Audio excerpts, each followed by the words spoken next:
Honor நிறுவனம் பார்த்தீங்கன்னா இப்போ Honor Magic சீரிஸ்ல 3 மொபைல்ன்றது லான்ச் பண்ணிருக்காங்க. அது பார்த்தீங்கன்னா Honor Magic Pro, Honor Magic Pro Plus னு சொல்லி தான் அந்த 3 மொபைல் லான்ச் பண்ணிருக்காங்க.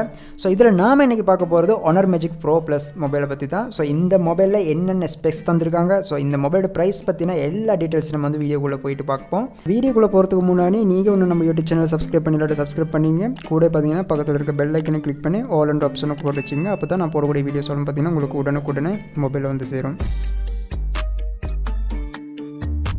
Honor Magic Pro Plus பார்த்தீங்கன்னா Honor Magic Pro மொபைலோட ஸ்பெக்ஸ் ஒத்ததாக தான் வடிவமைச்சிருக்காங்க. Honor Magic Pro மொபைலோட பின்பக்க கேமரா பார்த்தீங்கன்னா அல்ட்ரா வைட் கேமரா வந்து 13 மெகா பிக்சல் கொடுத்துருக்காங்க.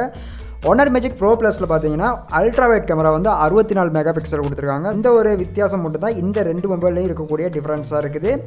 ஸோ Honor Magic Pro Plusல பின்பக்க கேமரா பார்த்தீங்கன்னா குவாட் கேமரா செட்டப் மட்டும் தான் கொடுத்துருக்காங்க. அதில் பார்த்தீங்கன்னா 50 மெகா பிக்சலுக்கான வைட் கேமரா, 64 மெகா பிக்சலுக்கான டெலிஃபோட்டோ லென்ஸும், 64 மெகா பிக்சலுக்கான மோனோக்ரோம் சென்சரும், 64 மெகா பிக்சலுக்கான அல்ட்ரா வைட் கேமரான்னு சொல்லிட்டு பின்பக்க கேமராவாக தந்திருக்காங்க. செல்ஃபி கேமரா பொறுத்தவரை டுவல் பஞ்சுவல் கேமரா வந்து யூஸ் பண்ணியிருக்காங்க. அதில் பார்த்தீங்கன்னா 13 மெகா பிக்சலுக்கான அல்ட்ரா வைட் கேமராவும் dToF 3D டெப்த் சென்சரும் இந்த மொபைலில் தந்திருக்காங்க. அடுத்தது அப்படியே நம்ம மொபைலோட ஹார்ட்வேர் பக்கம் போயிட்டு பார்த்தோம்னா Snapdragon 888 ப்ளஸ்க்கான சிப்செட் பார்த்தீங்கன்னா Adreno 660 GPU சப்போர்ட் தந்திருக்காங்க.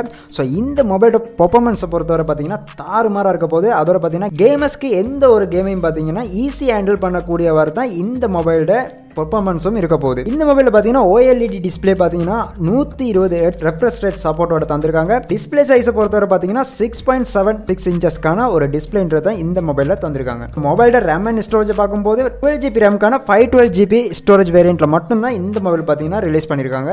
அடுத்தது பார்த்தீங்கன்னா 4600 mAhக்கான ஒரு டீசென்டான பேட்டரி வந்து இந்த மொபைலில் கொடுத்துருக்காங்க. கூட பார்த்தீங்கன்னா 66 வாட்க்கான ஃபாஸ்ட் சார்ஜ், 66 வாட்க்கான ஃபாஸ்ட் வயர்லெஸ் சார்ஜ் சப்போர்ட்டும் இந்த மொபைலில் இருக்குது.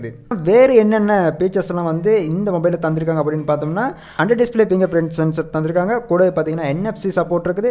Type C 2.0க்கான USB சப்போர்ட்டும் இந்த மொபைலில் இருக்குது. முக்கியமாக இந்த மொபைல் வந்து 2 கலர் வேரியண்ட்டில் மட்டும்தான் ரிலீஸ் பண்ணியிருக்காங்க. ஒன்று பார்த்தீங்கன்னா செராமிக் பிளாக்கும், மற்றது பார்த்தீங்கன்னா செராமிக் ஒயிட்னு சொல்லி 2 கலரில் தான் இந்த மொபைலை வந்து ரிலீஸ் பண்ணியிருக்காங்க. லாஸ்ட்டாக இந்த மொபைலோட ப்ரைஸ் வந்து எப்படி இருக்க போகுதுன்னு சொல்லி நம்ம பார்த்தோம்னா 12GB ப்ளஸ் 512GB இந்தியாவில் பார்த்தீங்கன்னா அப்ராக்சிமேட்டாக வந்து 91,800 ரூபாய்க்கும், 12GB ப்ளஸ் 512GB இலங்கையில் பார்த்தீங்கன்னா அப்ராக்சிமேட்டாக 2 லட்சத்துக்கு மேலேயும் விற்பனைக்கு வர்றதுக்கு அதிக வாய்ப்புகள் இருக்குது.